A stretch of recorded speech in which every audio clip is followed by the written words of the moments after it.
नाज़रीन अस्सलाम वालेकुम। ज़ेड न्यूज़ के ख़बरनामे में आपका इस्तकबाल है। मैं सलमान ख़ान। आगे बढ़ने से पहले इस सुर्खियों पर नज़र डालते हैं। मुल्क दो कानून पर कैसे चल सकता है, इकसा सिविल कोड के निफाज पर पीएम मोदी का नया बयान।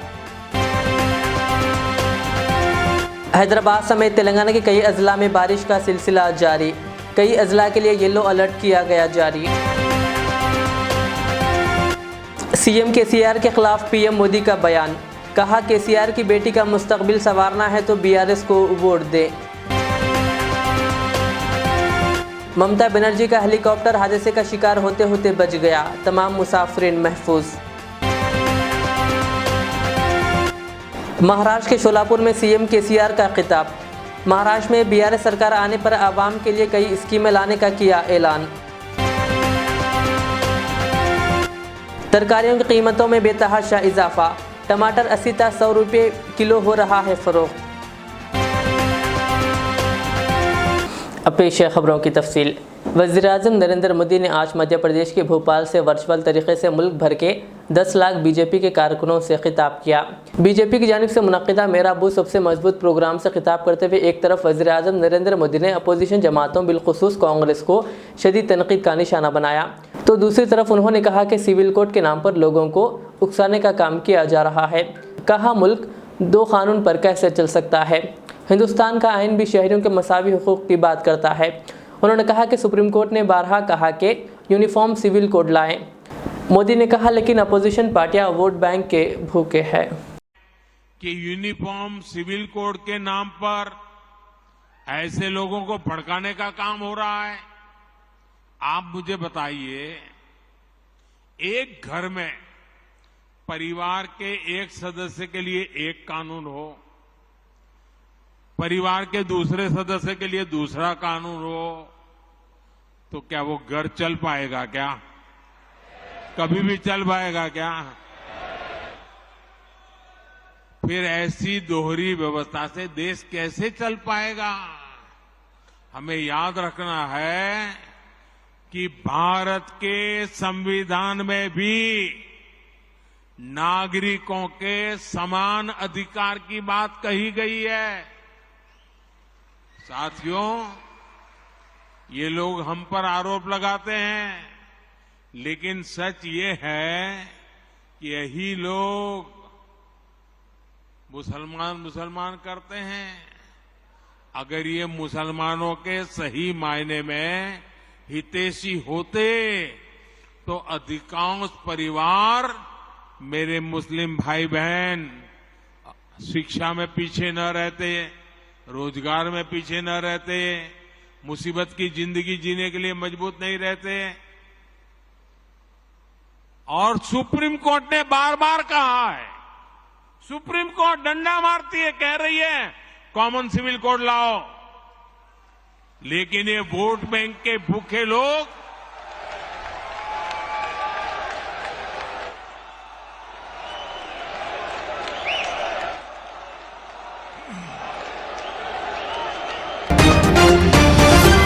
महकमा मौसमियात ने आज यानी मंगल के रोज़ कहा कि तेलंगाना के कई अजला में बारिश होने का इम्कान है। मंगल से चारशंबे की सुबह तक आदिलाबाद, आसिफाबाद, मंचिर्याल, निर्मल, निजामाबाद, जगत्याल, सिरसिल्ला, करीमनगर, पेदापल्ली, जयशंकर, भोपालपल्ली और मुलुगु अजला में गरजो चमक के साथ बारिश के इम्कानात हैं। इस सिलसिले में येलो अलर्ट जारी कर दिया गया है। मंगल की सुबह तक आदिलाबाद, आसिफाबाद, निर्मल, मंचिर्याल, जयशंकर, भोपालपल्ली, मुलुगु, मेदक, विकाराबाद और रंगारेड्डी अजला में ज़बरदस्त बारिश रिकॉर्ड की गई, जबकि रियासत के कई अजला से भी बारिश की इत्तलात है। वज़ीर-ए-आज़म नरेंद्र मोदी ने बीआरएस के सदर व तेलंगाना के वज़ीर आला के चंद्रशेखर राव के खिलाफ सनसनीखेज बयान दिया है। वज़ीर-ए-आज़म मोदी ने आज भोपाल में वंदे भारत ट्रेन के इफ्तिताह करने के बाद बीजेपी कारकुनों से खिताब करते हुए ये सनसनीखेज बयान दिया। वज़ीर-ए-आज़म ने कहा, अगर चंद्रशेखर राव की बेटी का मुस्तकबिल संवारना है और इनकी भलाई चाहते हैं तो आप लोग बीआरएस पार्टी को वोट दें, और अगर आप अपने बच्चों, पोता पोती, नवासा और नवासी का बेहतर मुस्तकबिल चाहते हैं तो बीजेपी को वोट दें। आपको के चंद्रशेखर राव की बेटी का भला करना हो तो आप बीआरएस को वोट दीजिए, लेकिन लेकिन मेरी बात ध्यान से सुनिएगा। मेरे देशवासियों, मेरी बात ध्यान से सुनिएगा। अगर आपको अपने बेटे का, अपनी बेटी का, अपने पोते का, अपनी पोती का, अपने नाते का, अपनी नाती का, अगर आपको अपने परिवार के बच्चों का भला करना है तो आप वोट भाजपा को दीजिए।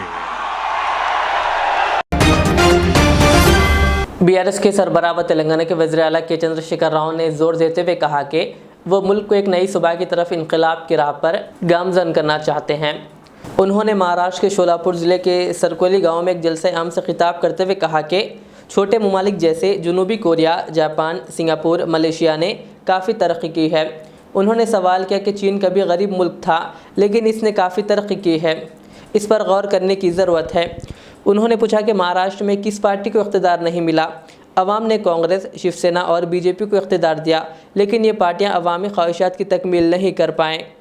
उन्होंने कहा कि किसानों की भलाई के लिए बहुत कुछ काम किया जा सकता है। उन्होंने कहा कि वो मराठी नहीं जानते लेकिन वो समझ सकते हैं। उन्होंने कहा कि महाराष्ट्र एक बड़ी और अमीर रियासत है। उन्होंने इन पर किसी की बी टीम होने के इल्ज़ाम पर कहा कि हम किसी की नहीं, किसानों की, दलितों और अक़लियतों की टीम है।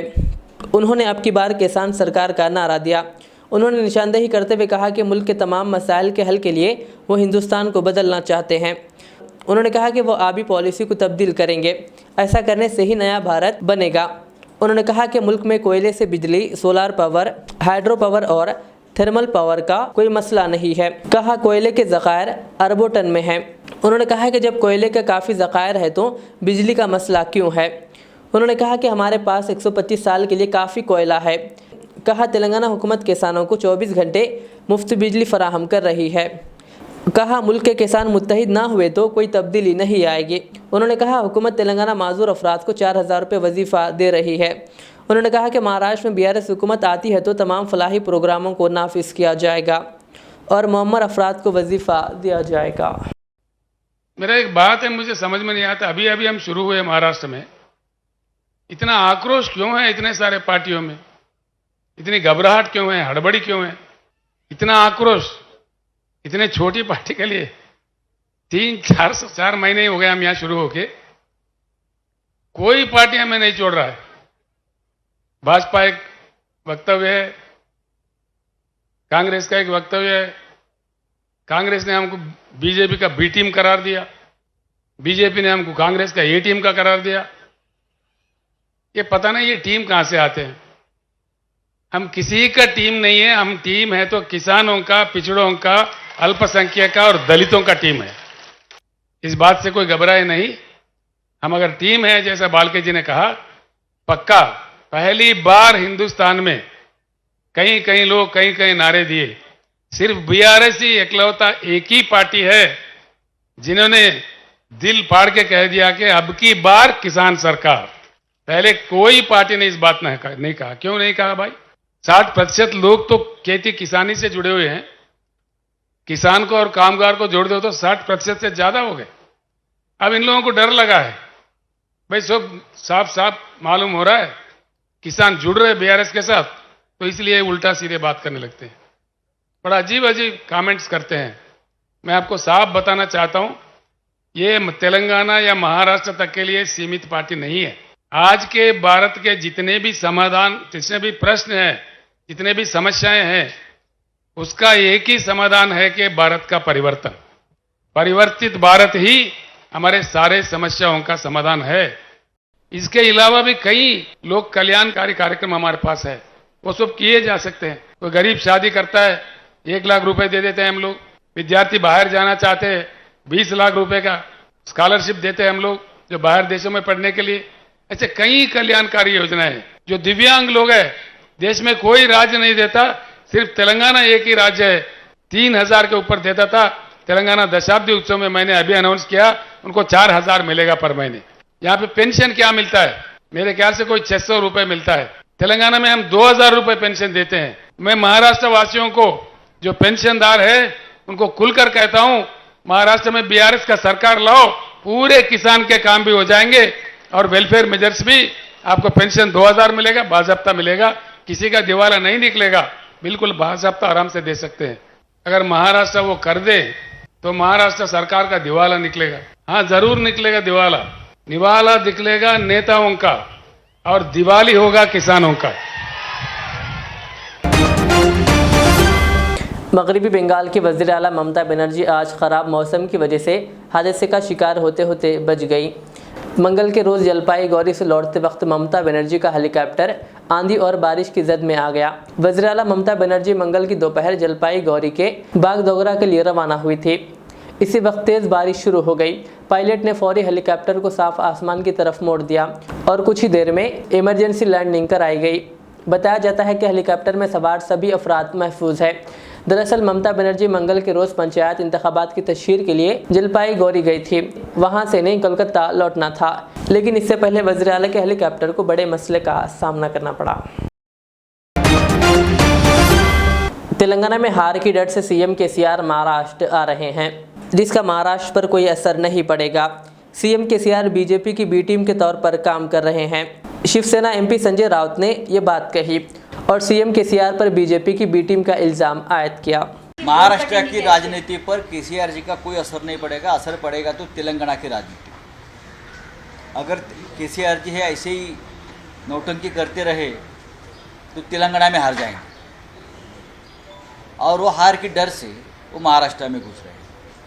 यहाँ बहुत बड़ा काफिला लेकर महाराष्ट्र में केसीआर साहब घुस गए, बड़े बड़े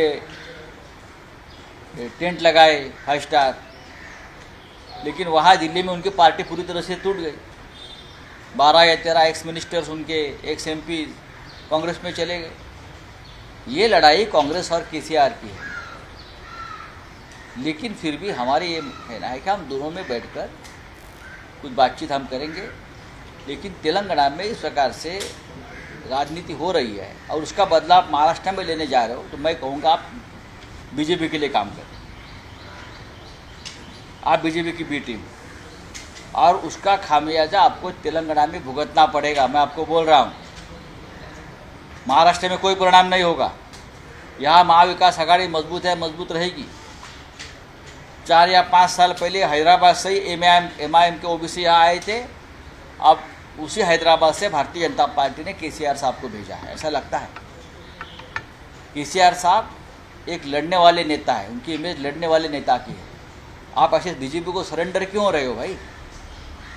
हमको कोई फर्क नहीं पड़ता महाराष्ट्र। और आप विट्ठल भक्त कब से हो गए? आप मंदिर में आ रहे हैं ना पंढरपुर में। इतने साल से आप राजनीति में हो, 2 टर्म आप तेलंगाना के मुख्यमंत्री हो, आप केंद्र में मंत्री रहे हो, आप आंध्र के मंत्री रहे हो, आप बहुत बड़े नेता हो, आप लोकप्रिय नेता हो, लेकिन इतने सालों में आपको ये नहीं लगे पंढरपुर जाकर विठोबा का दर्शन करना चाहिए। अचानक से आपको क्या हमारे भगवान ने इतना बड़ा काफिला लेकर बुलाया है क्या कि शक्ति प्रदर्शन करो पंढरपुर में आकर? महाराष्ट्र में कुछ लोगों को आपने पकड़ा है, पैसे की ताकत से खरीदा है, पब्लिसिटी के लिए बहुत करोड़ों रुपया खर्चा हो रहा है, लेकिन कोई फर्क नहीं पड़ेगा। आप जितनी ताकत महाराष्ट्र में लगाओगे, आप तेलंगाना में कमज़ोर हो जाओगे और तेलंगाना में हार जाओगे। तेलंगाना में तरकारी की कीमतों में बेतहाशा इजाफा हुआ है। हैदराबाद के अलावा अजला में भी तरकारी की कीमतें आसमान को छू रही है। रिटेल दुकानों में 100 रुपये फ़ी किलो टमाटर फ़रोख्त हो रहा है। इतवार को ही मार्केट में फ़ी किलोग्राम टमाटर 80 रुपये में फ़रोख्त हुआ था। आमतौर पर टमाटर 20 से 40 रुपये फ़ी किलोग्राम फ़रोख्त हुआ करता था। ताहम गुज़िश्ता चंद हफ्तों से कीमतों में बदतरीज इजाफा हुआ। गुज़िश्ता हफ्ते यह कीमत फ़ी किलो 50 रुपये थी और अब 100 रुपये तक पहुँच गई है। मुकामी सतह पर टमाटर की काश्त में कमी की इस अहम वजह बताई जा रही है।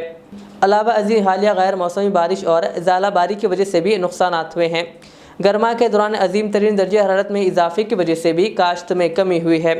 रियासत में नाकाफ़ी फसल की वजह से ताजरीन अब आंध्र प्रदेश के चित्तूर और मदनपल्ली के अलावा महाराष्ट्र के औरंगाबाद से टमाटर खरीद कर ला रहे हैं, जिसकी वजह से भी कीमतों में इजाफा हुआ है। हरी मिर्च की कीमत में भी इजाफा दर्ज किया जा रहा है। फ़ी किलो हरी मिर्च 120 रुपये में फ़रोख्त हो रही है और दीगर तरकारियों की कीमतों में भी काफ़ी इजाफा हुआ है। तुरई, भेंडी, सेम की फली, गवार फली 70 रुपये था 100 रुपये फ़रोख्त हो रही है।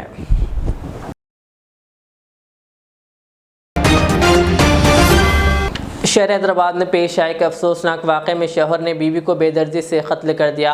यह वाक़ा शहर हैदराबाद के बोराबंडा इलाके में मंगल की सुबह पेश आया। तफसीलात के मुताबिक मेराज अली और फातिमा मियाँ बीवी सुल्तान नगर बोराबंडे में रहते हैं। मुकामी लोगों ने बताया कि ये दोनों शौहर और बीवी गुज़िश्ता कुछ अरसे से लड़ रहे थे। आज एक बार फिर इनके दरमियान झगड़ा हुआ और शौहर मेराज अली ने अपनी बीवी फातिमा 35 साल के सर पर लोहे की रॉड से मारकर कत्ल कर दिया। मुकामी लोगों से मामले की इत्तला मिलने के बाद पुलिस मौके पर पहुंचकर पंचनामा किया और नाश को उस्मानिया अस्पताल मुंतकिल किया। पुलिस ने मेराज को हिरासत में ले लिया है और मुकदमा दर्ज करते हुए तफ्तीश जारी है। जामा मस्जिद कंबलपोश छतरी नाका हैदराबाद में ईद उल अज़हा की नमाज सुबह 7 बजे अदा की जाएगी। इस सिलसिले में मस्जिद इंतज़ामिया ने तमाम से शिरकत की ख्वाहिश की। अस्सलाम वालेकुम वरहमतुल्लाहि वबरकातुहू। तमाम हजरात से अदबन गुजारिश की जाती है, ये मस्जिद कंबलपोश छतरी नाका में मौजूद है। इस मस्जिद को कई सालों से जो है आबाद रखा गया है। आप लोगों से ये अदबन गुजारिश की जाती है कि आप लोगों की वजह से ये मस्जिद आज आबाद है। अल्हम्दुलिल्लाह हमारे यूनुस साहब जो है सदर साहब मस्जिद के खादिम है, जो है कई सालों से मस्जिद की खिदमत कर रहे हैं और इस मस्जिद को इस मुकाम तक पहुंचा चुके हैं कि अल्हम्दुलिल्लाह ये मस्जिद कई जगहों से लोग यहाँ पर आकर नमाज़ अदा कर रहे हैं और इस मस्जिद में जो है नमाज़ 5 वक्त पूरी तरीके से की जा रही है। और जो है इस साल भी मस्जिद कंबलपोश में बकरीद की नमाज जो है ईद उल अज़हा ठीक सुबह 7 बजे अदा की जाएगी। आप तमाम हजरात से, मोहल्लान हजरात से ये गुजारिश की जाती है कि इस मस्जिद को आकर आबाद करें। अतराफ़ व अतनाफ़ जो है इस मस्जिद के मुस्लिम आबादी नहीं है, इसलिए ये जो है पैगाम तमाम मुसलमानों के तक पहुंचाने की आपसे गुजारिश की जाती है। और जो है ये जो चैनल है, इस चैनलों के ज़रिए से आप तक इस मैसेज को पहुंचाना है और आपसे गुजारिश की जाती है कि हमारा साथ देकर इस मस्जिद को ता क़यामत तक आबाद रखने की कोशिश करें। और जो है अल्हम्दुलिल्लाह अगर आप इस मस्जिद में नमाज अदा करेंगे तो आपको डबल सवाब मिलेगा इस मस्जिद को आबाद रखने का और इंशाअल्लाह जो है नमाज अदा करने का भी। इंशाअल्लाह दुआ कीजिए और कोशिश कीजिए कि ज़्यादा से ज़्यादा तादाद में आकर इस मस्जिद में ईद उल अज़हा की नमाज़ अदा करें। ईद उल अज़हा की नमाज का वक्त बिल्कुल ठीक सुबह 7 बजे अदा हो जाएगी।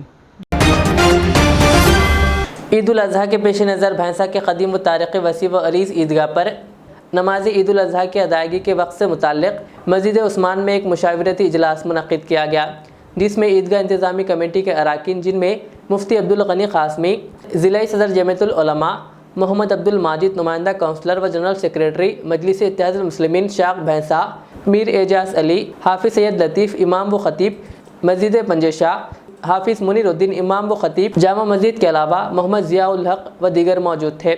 इस इजलास में नमाज ईद उल अज़हा की अदायगी का वक्त सुबह 8:30 बजे तय किया गया और तमाम मुसलमानों से वक्त मुकर्ररा से कबल पहुँचने की ख्वाहिश की गई। ऐसा मुसलमानों ने शहर अतराफ़ और नाम बल्कि आलम इस्लाम के मुसलमानों को इन साल की ईद उल अज़हा की खुलूस मुबारकबाद जो है दी जाती है। इसके अलावा हम तमाम अरकान ईदगाह कमेटी ईदगाह पर नमाज के वक्त के सिलसिले में जो है जमा हुए और अल्हम्दुलिल्लाह आपस में राय से वक्त तय हो गया। 8:30 बजे इंशाअल्लाह भैंसा शहर के ईदगाह पर नमाज ईद उल अज़हा अदा की जाएगी। 8 बजे से कार्रवाई शुरू हो जाती है, बयान वगैरह। 8:30 बजे ठीक इंशाअल्लाह जमात खड़े हो जाएगी। इसलिए तमाम ही जो है लोगों से दरख्वास्त की जाती है कि ईद की नमाज ईदगाह पर पढ़ना सुन्नत है। रसूलुल्लाह सल्लल्लाहु अलैहि वसल्लम भी ईदगाह पहुंचकर नमाज अदा फरमाते थे, जबकि मदीना मुनव्वरा में मस्जिद नबवी में एक नमाज का सवाब 50,000 नमाजों के बराबर है। उसके बावजूद जो है बजाय मस्जिद नबवी में नमाज अदा करने के ईदगाह पहुंचकर नमाज अदा फरमाते थे। इसको सामने रखते हुए जहाँ तक हो सकता है हम इस बात की कोशिश करें। ये अलग बात है कि बारिश हो रही है, बारिश का मौसम है, उसके बावजूद जो है कोशिश की जा सकती है ईदगाह पर पहुँचने की, बर वक्त पहुँचे। अल्हम्दुलिल्लाह ईदगाह पर महकमा बल्दिया की जानिब से और जो है या अराकीन की जानिब से इंतजामात किए गए हैं बारिश से हिफाजत के, और वाटर प्रूफ जो है शामियाने भी नस्ब किए जा रहे हैं। इस एतबार से इंशाअल्लाह वहाँ पहुँचने के बाद कोई मुश्किल नहीं होगी। इसलिए तमाम ही अहबाब से गुजारिश है कि वक्त पर पहुँचें। मैं जो है महकमा बल्दिया का भी, ईदगाह कमेटी की जानिब से और ईदगाह कमेटी के उन अफराद का भी जो वहाँ पहुँचकर बजात खुद रहकर अपनी गिरानी में वो इंतज़ाम करा रहे हैं, मैं उन सब का शुक्रिया अदा करता हूँ और दुआ करता हूँ कि अल्लाह तबारक व तआला इस ईद को आलम इस्लाम के तमाम मुसलमानों के लिए खुशी और मसरत का बाइस बनाए। आखिर में सुर्खियाँ और एक बार। मुल्क 2 कानून पर कैसे चल सकता है, इकसा सिविल कोड के निफाज पर पीएम मोदी का नया बयान। हैदराबाद समेत तेलंगाना के कई अजला में बारिश का सिलसिला जारी, कई अजला के लिए येलो अलर्ट किया गया जारी। सीएम केसीआर के खिलाफ पीएम मोदी का बयान, कहा केसीआर की बेटी का मुस्तकबिल संवारना है तो बीआरएस को वोट दे। ममता बनर्जी का हेलीकॉप्टर हादसे का शिकार होते होते बच गया, तमाम मुसाफिरीन महफूज। महाराष्ट्र के शोलापुर में सीएम केसीआर का खिताब, महाराष्ट्र में बीआरएस सरकार आने पर आवाम के लिए कई स्कीमें लाने का किया ऐलान। तरकारियों की कीमतों में बेतहाशा इजाफा, टमाटर 80 से 100 रुपये किलो हो रहा है फरोख्त। ये थी आज की दिन भर की हमारी खबरें। मुझे इजाज़त दीजिए। हमारे एज़र चैनल को यूट्यूब पर सब्सक्राइब, फेसबुक पर लाइक शेयर ज़रूर करें। अल्लाह हाफिज़।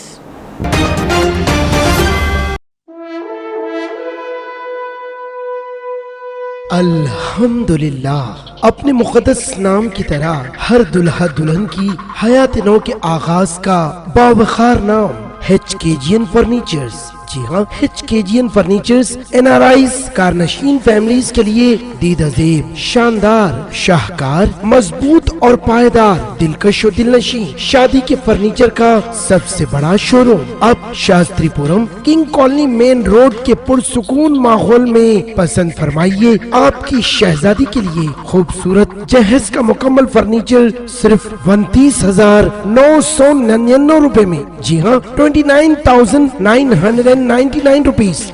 जी हाँ, फख्र हिंदुस्तान सदर मोहतरम बैरिस्टर असदुद्दीन अवैसी साहब के मकान के बिल्कुल करीब आपका अपना HKGN फर्नीचर्स। 9618650827।